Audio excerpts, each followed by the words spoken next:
de incorporar en su visión de mundo los intereses y las necesidades parciales o totales del resto de la sociedad. El tránsito de una sociedad dividida socialmente al Estado como representación de la unidad radica en que una clase social o un grupo de clases sociales o de identidades colectivas pueda llevar adelante sus intereses incorporando los intereses de las otras clases de la sociedad. En otras palabras, la posibilidad de la construcción de una hegemonía político, intelectual y moral. Esa es la idea fundamental de hegemonía. Liderazgo. La posibilidad de convertir los intereses de otros en realidad a partir de llevar adelante mi propio interés. No cualquier clase social lo hace, ni cualquier grupo social lo hace. Para que alguien haga eso, tiene que haber una voluntad de poder, tiene que haber una voluntad de lo general y tiene que haber una voluntad de articulación del resto en torno a un pedazo del todo. Es posible imaginar otra forma de construir la unidad, el yo colectivo, sin Estado. Es posible. Y todo el debate de los marxistas con los anarquistas tiene que ver con esto. Hay otra manera de construir el yo colectivo, pero eso requiere que la división de clases sociales se extinga. Entonces, cuando ya no hay sociedad fragmentada, el todo se puede construir como una libre asociación de las partes.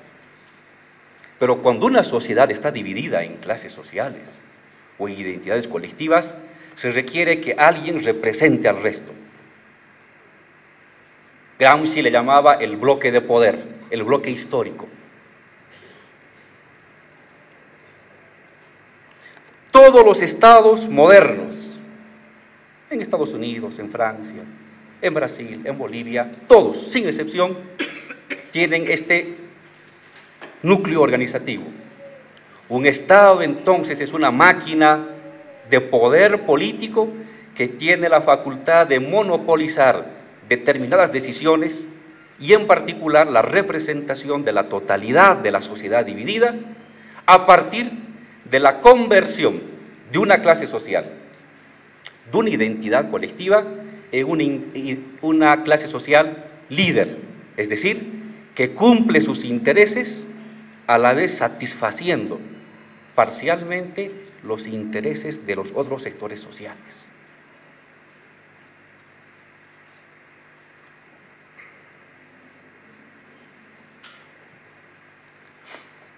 Esa es la idea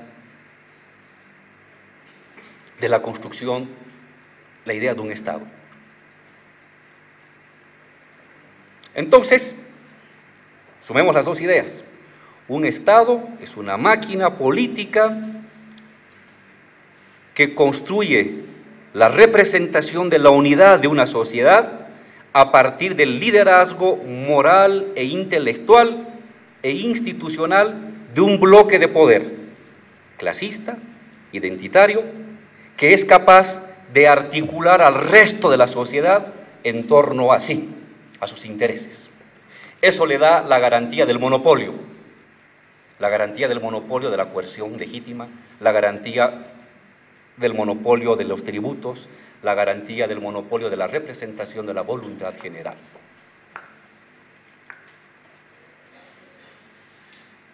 Es una mezcla de Weber con Marx, si ustedes quieren, pero que ayuda a entender esta construcción de lo que es un Estado. Eso es un Estado. El portador de la representación general de una sociedad que monopoliza decisiones a nombre del resto de la sociedad. Y lo hace de una manera tal que el resto de los sectores sociales se sienten reconocidos en esa decisión. Siempre habrá sectores opositores que no lo hagan, pero representan una minoría. La clase social que logra eso es una clase social que construye Estado y que lidera transformaciones sociales. En la historia de los estados mundiales se dice que quien tiene esa capacidad, en la historia del capitalismo, es la burguesía nacional. Y evidentemente en algunos lugares del mundo eso ha sucedido. Les ha tocado a los empresarios, a la burguesía de unos países, asumir el liderazgo político, llevar adelante el desarrollo del capitalismo, articular en torno así a los obreros, a los campesinos, a los sectores marginales y construir los llamados estados nacionales liderizados por las burguesías nacionales. A veces han dado alianzas entre burguesías nacionales y latifundistas o terratenientes que se han reconvertido rápidamente en burgueses. El profesor Karl Kautsky y Lenin diferenciaban en la vía Farmer y la vía Juncker de la construcción del Estado. La vía Farmer es campesinos, la vía Juncker, terratenientes que devienen en empresarios. El otro es campesinos que devienen en pequeños productores y que se aburguesan. Dos maneras distintas de construir un Estado nacional, liderizado por la burguesía. El socialismo introduce en el debate que también hay otra clase social encargada de llevar adelante la construcción de un otro Estado. Hay otra clase que tiene la virtud, dice el marxismo, de articular, de unir al resto de las clases sociales, de unirlas y de representar sus intereses en la toma del poder del Estado. Esa clase es el proletariado, la clase obrera, los asalariados. Y ha habido experiencias históricas de ese intento de construir estados liderizados por la clase obrera, la Comuna de París, en sus 3 meses de duración, la Revolución Rusa en sus primeros 5 o 7 años de revolución, en fin. Son ejemplos de un intento de una otra clase, el proletariado, de unir al resto de las clases sociales, de articularlas y de construir un sentido de totalidad, de unidad a partir de esa acción política.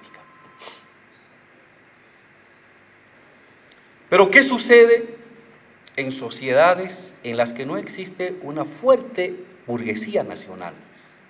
Ejemplo, no existe una burguesía nacional como Inglaterra, o no existe un fuerte proletariado.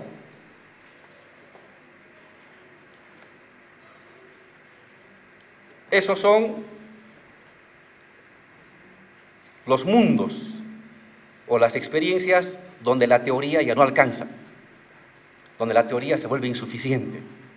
La teoría marcó 2 lineamientos generales, o estados construidos por burguesía o estados construidos por proletariado.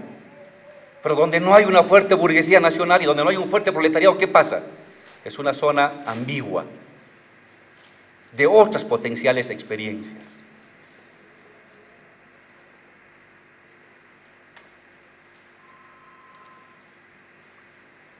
En el caso de Bolivia,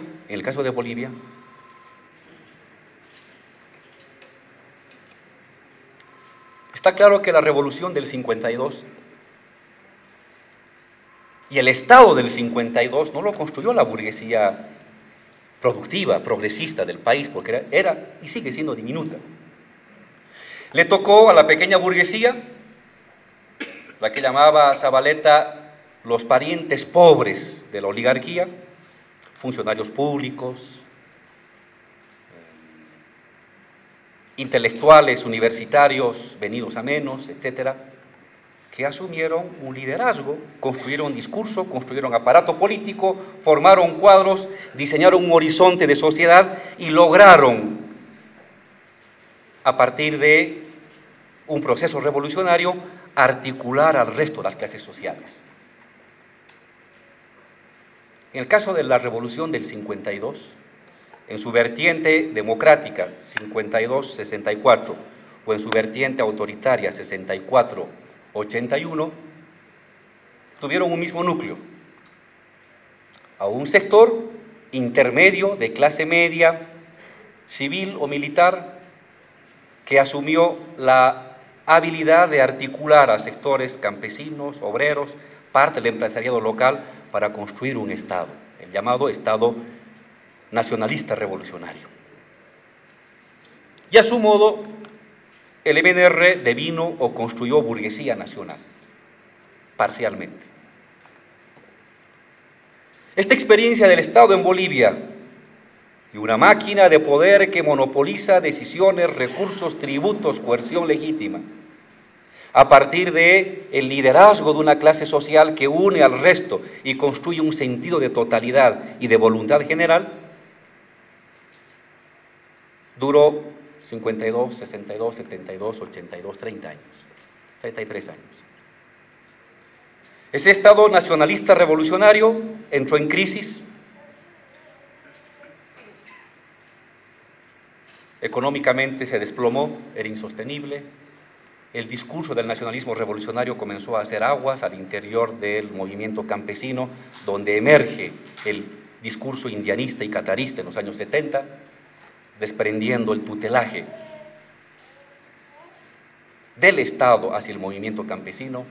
Y al interior del movimiento obrero se da un debate entre lecturas más radicalizadas, que hay que avanzar hacia la revolución socialista, y aquellas del repliegue. Al final, la destrucción de la COP y de la Federación de Mineros, con el cierre de minas, acabará con la posibilidad de una alternativa socialista a la crisis del Estado nacionalista revolucionario.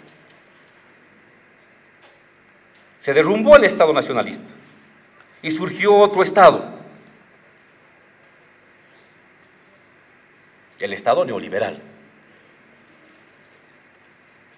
Y le tocó a otra colectividad, ya no la clase media formada en universidades o en academias policiales o militares nacionales, sino será otra colectividad vinculada a las exportaciones, al capital externo, la que comenzará a construir liderazgo, articulará represiva y conservadoramente a la sociedad en torno a un nuevo yo colectivo, neoliberal, globalizado, que le hemos llamado Estado neoliberal, con otras ideas, con otro núcleo articulador de la sociedad y con otro tipo de institucionalidad.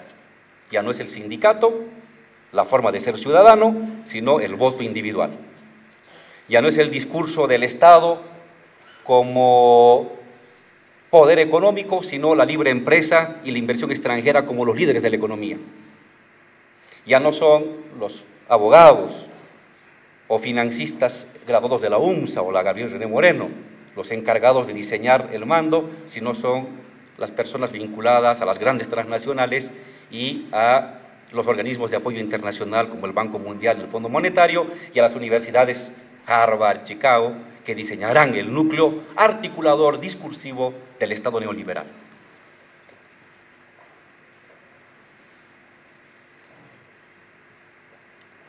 Este Estado neoliberal se comienza a construir desde el año 1986, 96, 2000.